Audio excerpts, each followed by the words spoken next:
I found my daughter sleeping on the street. Her husband had sold their home and run off with his mistress. I took her in. The next morning, I went to their luxury building, and when he opened the door, I said something he'll never forget. I found my daughter sleeping on the street at 11:47 p.m. on a Tuesday in October. Not in a shelter, not couch surfing at a friend's apartment, not even in her car, on the actual street. In an alley behind a CVS on Morrison Avenue, curled between cardboard boxes and a dumpster, her winter coat pulled over her head like a makeshift tent against the rain. There was a puddle forming around her, and her jeans were soaked through. Her shoes, the expensive running shoes I'd bought her for Christmas last year, were caked in mud and what looked like motor oil. "Emma?" My voice came out strangled, barely recognizable. I'd been driving home from a late meeting, consulting work for a tech startup that had run until almost midnight, when I'd seen her, or thought I'd seen her. A flash of auburn hair, that specific shade that was so much like her mother's, the specific way she curled up when she was cold, knees to chest, arms wrapped around herself, something about the shape of her that my brain recognized even through the darkness and rain and fog. I'd slammed on the brakes so hard my seatbelt locked, pulled over illegally in a loading zone, didn't even turn off the engine, just ran back through the rain without grabbing an umbrella, without my jacket, without thinking about anything except getting to her. Now I was standing there, water streaming down my face, my dress shirt plastered to my skin, staring at my 26-year-old daughter sleeping in an alley like she was nobody, like she didn't have a father who loved her, like she didn't have a home to go to. "Emma, baby, what?" She stirred, looked up slowly like she was emerging from deep water. Her face was dirty, streaked with mud and what looked like old tears, days old, caked on her cheeks. Her eyes were hollow in a way I'd never seen before, not even when her mother died 5 years ago. This was different. That had been grief. This was despair. This was the look of someone who'd given up entirely. "Dad," her voice cracked like breaking glass. She started crying immediately, deep, wrenching sobs that shook her entire body. "He sold the house. He took everything. I didn't know where to go. I didn't know who to call. My phone died 2 days ago, and I couldn't.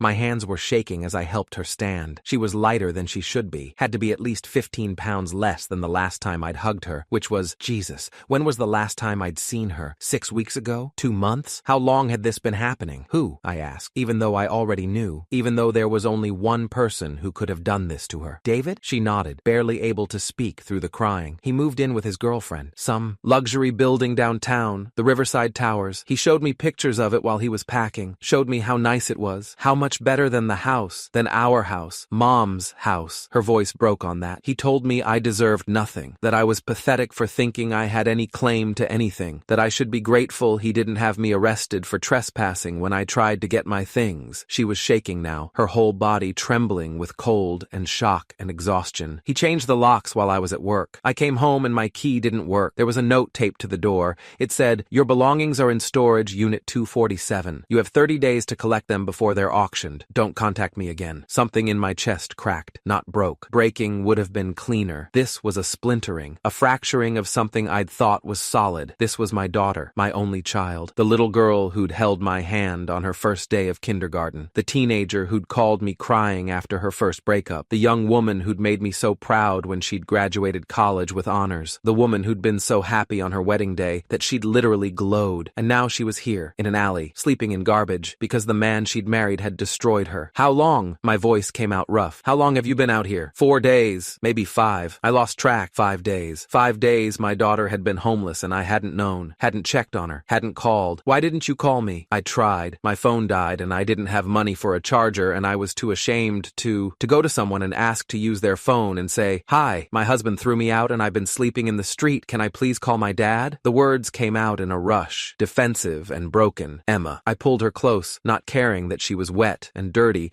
and probably hadn't showered in days. "You could have shown up at my door at 3 in the morning covered in blood and I would have said, 'Come in, let's fix this.' You understand that? There is nothing you could ever do or have done to you that would make me not want to help you." She sobbed into my shoulder. I felt her knees buckle and caught her, held her up, and realized she was freezing. Actually, hypothermic cold. How long had she been in this rain? "Let's get you home," I said. "Let's get you warm. We'll figure out the rest later." Something in my chest cracked. I took Emma home, my home, the house where she'd grown up, where her mother and I had raised her, where she'd learned to ride a bike in the driveway and had her first kiss on the front porch, the house she'd moved out of 3 years ago when she'd married David fucking Morrison. I ran her a hot bath, made her soup and grilled cheese, her comfort food since she was 6, put fresh sheets on her old bed, let her shower and change into clean clean clothes I'd kept from before she moved out. She fell asleep almost immediately, exhausted in a way that went beyond physical. But I didn't sleep. I stayed up in my kitchen, looking at Emma's phone. She'd given it to me wordlessly before going to bed, like she knew I'd need to see, like she needed me to understand what had happened. The texts she'd saved, the emails, the property records she'd printed months ago when she'd first suspected something was wrong. David had transferred the house into his name only, just his name, not joint ownership like it had been for 3 years. He'd done it 6 months ago using a forged, notarized document with Emma's signature. Emma hadn't found out until 2 weeks ago when he'd told her he wanted a divorce and that she needed to move out of her own house, the house her mother had left her, because that's what made this worse. The house hadn't been bought by Emma and David together. It had been inherited, left to Emma in her mother Catherine's will when cancer took her at 52, a beautiful craftsman-style home in northeast Portland, 3 bedrooms, recently renovated, worth about $600,000 in the current market. David had sold it for $587,000. Cash sale, quick close. The money had gone into an offshore account. She'd found the wire transfer receipts in his email. Then he'd moved into the Riverside Towers with his girlfriend Ashley, a 23-year-old pharmaceutical sales rep he'd been fucking for 18 months. She was pregnant, 5 months along, according to the ultrasound photo Emma had found on his tablet. He'd planned this for over a year, maybe longer, and Emma, my brilliant, kind, trusting daughter, had been blindsided by all of it. I sat at my kitchen table, reading through everything until 4:17 a.m. Then I made coffee and read it all again. By the time Emma woke up around noon, I had a plan. Dad? She shuffled into the kitchen in her old college sweatshirt, her hair still damp from another shower. What are you thinking about? She knew me too well, could see the calculation in my eyes. I'm thinking, I said carefully, that your husband made a very big mistake. It's over. Her voice was flat. The house is sold. The money's gone. His lawyer sent papers saying I have no claim because I signed the deed transfer. I just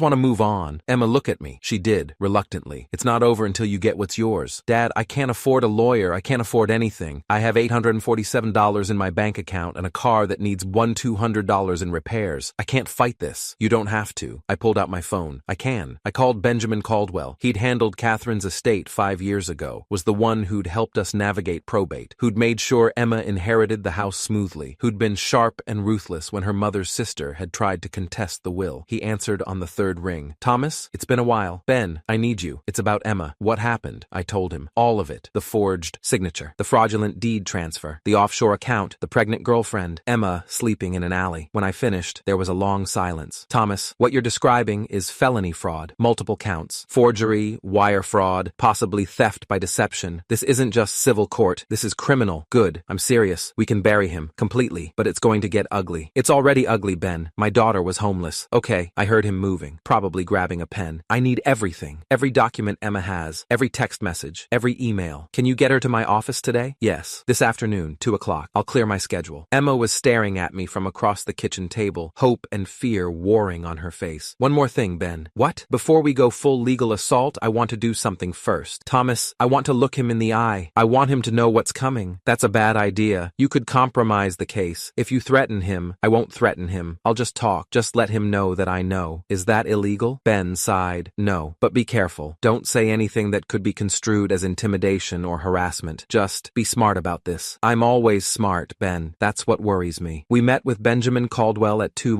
p.m. His office was downtown in the U.S. Bank Tower, 23rd floor, floor-to-ceiling windows overlooking the Willamette River. He was 58, gray hair, wire-frame glasses, the kind of man who looked like a professor but fought like a pit bull. He spread Emma's documents across his conference table and studied them for 20 minutes without speaking. Emma sat next to me, picking at her fingernails, radiating anxiety. Finally, Ben looked up. This is one of the clearest cases of fraud I've seen in 30 years, he said. The forged signature alone is enough, but combined with the wire transfers, the offshore account, the timing of the sale right before asking for divorce, this is textbook financial abuse. Can we get the money back? Emma asked quietly. Yes, all of it, plus damages, plus legal fees. Ben leaned forward. But more importantly, I want to make sure David Morrison faces criminal charges. What he did to you isn't just wrong, it's illegal. He belongs in prison. Emma's hands started shaking. Prison? He committed multiple felonies, Emma. Wire fraud carries up to 20 years. Forgery can be up to 10. Now, he won't get maximum sentences, especially if he's a first offender, but he'll do time, and he should. I watched my daughter process this. this? The woman who'd married David 3 years ago in a small ceremony at Powell Gardens. The woman who'd been so in love, so happy, so convinced she'd found her person. Okay, she whispered. Okay. Ben called Detective Laura Fisher. She was with the Portland Police Bureau's Financial Crimes Unit, had been investigating white-collar crime for 12 years. She came to Ben's office at 4:30 p.m., reviewed the documents, and by 5:15 p.m., she'd opened a formal investigation. The offshore account is going to be the key, she said, making notes on her tablet. If we can prove he transferred funds with the intent to hide assets during a divorce, that's wire fraud. Federal charges. The FBI will get involved. How long does this take? I asked. Depends. We need to freeze the accounts first, get warrants for his financial records, build the case. Could be a few weeks, could be a few months. She looked at Emma. You'll need to give a full statement, detailed timeline of events, copies of every communication,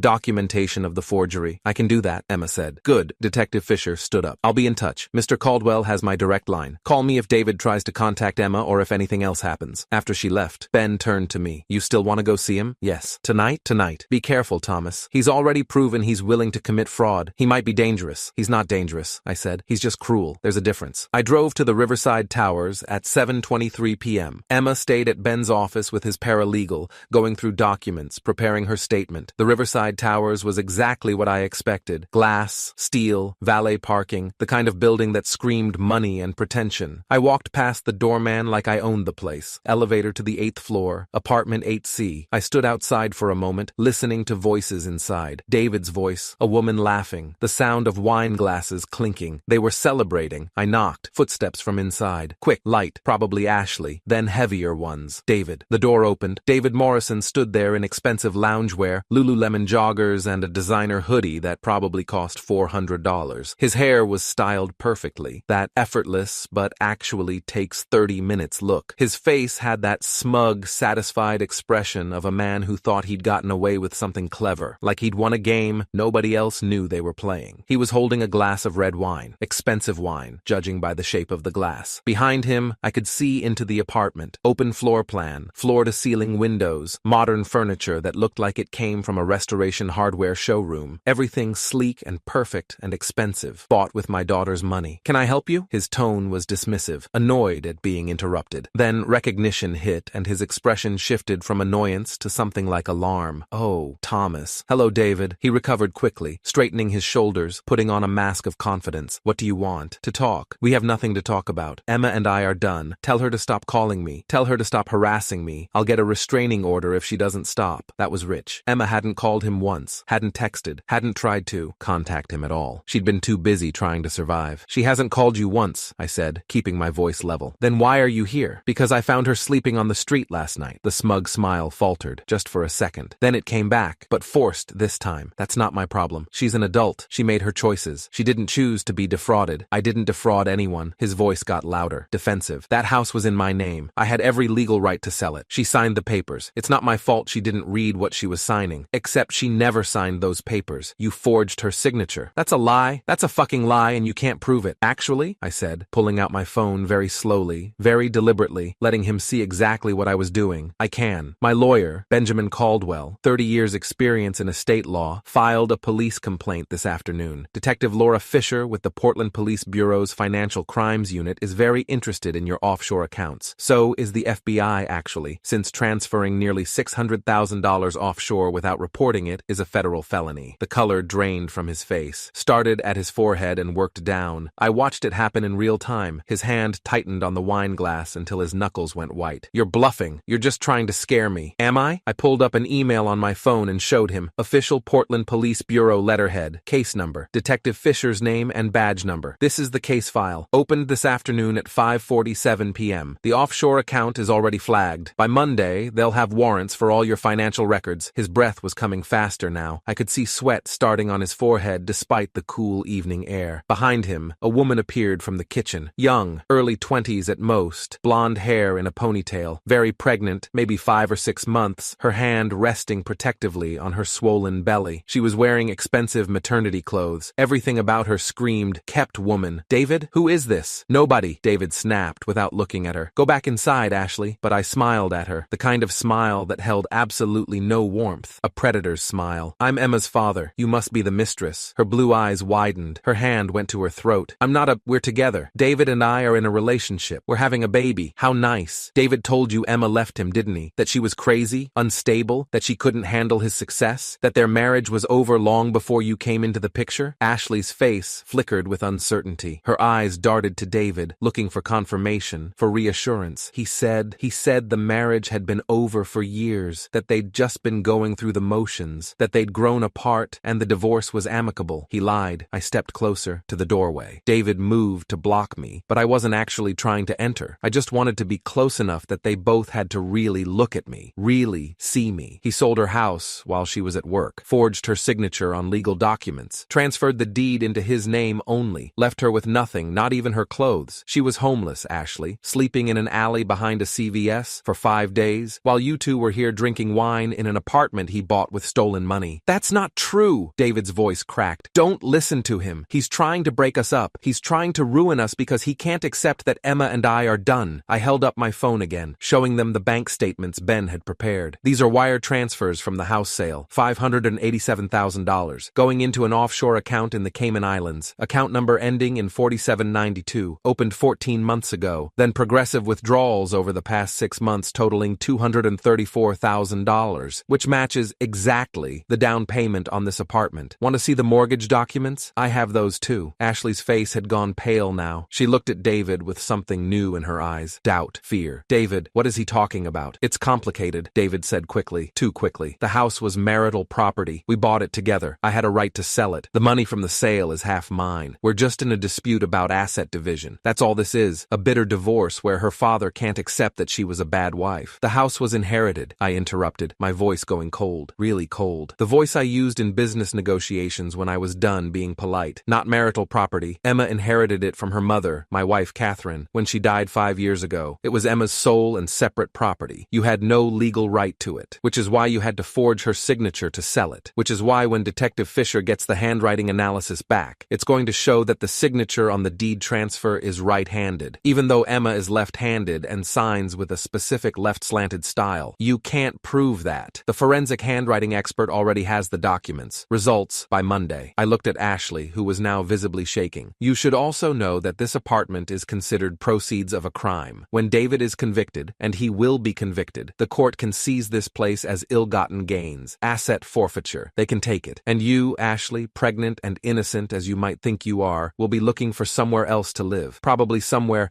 much less expensive. What? Her voice was barely a whisper. No, David, tell him that's not true. He's lying, David said, but his voice lacked conviction now. His face had gone from red to white to something grayish. He doesn't know what he's talking about. He's not a lawyer. No, I'm not. But Benjamin Caldwell is. So is Helen Porter, the assistant DA who'll be prosecuting your case. So are the 3 FBI agents who are currently reviewing your offshore account activity. I pulled up another document on my phone. I also know about the 18 months of affair evidence Emma has. Text messages between you and Ashley. Hotel receipts. The Marriott on 3rd Street, usually Thursday afternoons. The ultrasound photo you left on your tablet showing a due date that proves you got Ashley pregnant while you were still married to Emma. That shows premeditation, David, that you were planning to leave Emma while simultaneously stealing her assets so she'd have nothing and you could start fresh with Ashley. Ashley was crying now, mascara running down her face. You said your marriage was already over when we met. You said you were separated. You said, it was over, David shouted. It was basically over. I just hadn't moved out yet.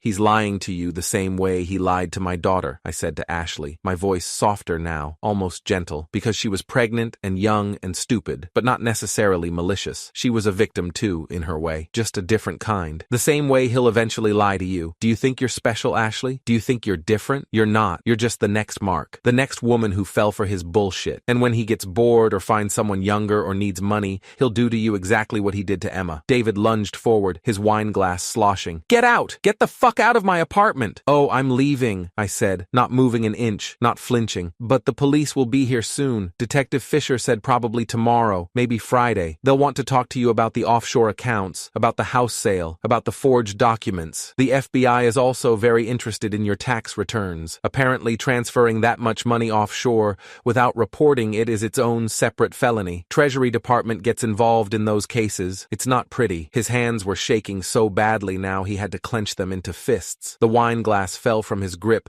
and shattered on the hardwood floor. Red wine splattered across the expensive rug, across his designer joggers, across the pristine white walls. He didn't even seem to notice. "David Morrison," I said, letting my voice go cold, really cold for the first time. "You thought my daughter was weak because she loved you. You thought you could take everything from her and she'd just accept it because she's kind and trusting. You thought I was old and wouldn't do anything to help her." I stepped closer, close enough that he could see the rage I'd been keeping controlled all day. "You were wrong on all 3 counts. I turned to walk away, then stopped. "One more thing. Emma's not homeless anymore. She's with me, safe, warm, loved. And when this is over, when you're arrested, when you lose this apartment, when the judge orders you to pay back every penny plus damages, she'll have everything you stole, plus enough to never worry about money again." Behind me, I heard Ashley start screaming, David trying to explain, her shouting about lies and money and the baby, doors slamming. I walked to the elevator and pressed the button. The doors opened. I stepped inside. As they closed, I saw David stumble into the hallway, his face in his hands, his perfect new life collapsing around him. I smiled. The next morning, Detective Fisher called. "We executed the warrant, froze the offshore account. $353,000 is still there. He spent the rest on the apartment and what looks like a pretty expensive engagement ring. Is that enough to press charges?" "More than enough. The wire transfers alone are federal charges. But Thomas, there's more. We pulled his employment records. David works in commercial real estate, right?" "Yeah, senior acquisitions analyst. He's been stealing from his employer too, skimming money from deals, hiding it in the same offshore account. We're talking about another $180,000 over 3 years. My stomach dropped. Jesus. His employer has no idea yet, but they will soon. How much prison time are we looking at with the fraud against Emma, the employment theft, the offshore account, the tax evasion? He's looking at 10 to 15 years, maybe more if the prosecutor gets aggressive. I called Emma immediately. She was still at my house, had spent the morning in her old bedroom just sleeping and crying and processing. "Baby, Detective Fisher just called. They froze the account, got most of the money." "How much?" $353,000. The rest went to the apartment down payment and some jewelry. She was quiet. Then, "Is that enough for them to arrest him?" "Yes. And Emma, there's more. He was stealing from his employer too, using the same offshore account. They're going to press charges too." "Oh my God." "You didn't do this to him," I said firmly. "He did this to himself. You understand that, right? This isn't your fault." "I know. It's just, how did I not see it? How did I not know he was this person? Because you loved him, and because people like David are good at hiding who they really are." David was arrested on Friday at 9:23 a.m. at his office, in front of his boss, his co-workers, everyone. Detective Fisher called me with the details. FBI agents walked in with Portland PD, handcuffed him at his desk. His employer immediately terminated him and is pressing their own charges. He's being held on $500,000 bail. Can he make bail? Not with the offshore account frozen and the apartment under seizure. He's stuck. Ashley called Emma that afternoon. Emma put her on speaker. "I'm so sorry," Ashley sobbed. "I didn't know. I swear I didn't know. He told me you were separated, that the divorce was amicable, that the house was his." "Stop," Emma said quietly. "Just stop. I don't know what to do. The police came and said I have to move out, that the apartment is being seized. I'm 5 months pregnant and I have nowhere to go. That's not my problem. Please, Emma. I know I was wrong, but I'm pregnant and you were sleeping with my husband for 18 months while I was working to pay our mortgage on the house he stole from me. You don't get to ask me for help." But Emma hung up. She looked at me, her eyes hard in a way I'd never seen. "Was that cruel?" "No, baby. That was self-preservation." The preliminary hearing was 3 weeks later. Helen Porter, the assistant district attorney, was prosecuting. She was 42, had been with the DA's office for 16 years, had a 93% conviction rate in financial crimes. She met with Emma and me the day before the hearing. "I want you to understand what's going to happen. David's lawyer, Stuart Bradshaw, expensive defense attorney, is going to try to claim the deed transfer was legitimate, that Emma knew about it and consented. But the signature is forged," Emma said. "I know, and the handwriting analysis proves it, but they'll try to create doubt. They'll say maybe you signed it and forgot. Maybe you were stressed. They'll make you seem unreliable. What do? You stay calm, you tell the truth, you don't get defensive, and you let the evidence speak for itself." The hearing was rough. Stuart Bradshaw was exactly the kind of lawyer you'd expect David to hire. Expensive suit, practiced sympathy, perfectly calibrated to seem reasonable while destroying your credibility. He asked Emma if she'd been forgetful lately, if she'd been under stress, if maybe she'd signed documents without reading them carefully. "No," Emma said firmly. "I never signed that deed transfer.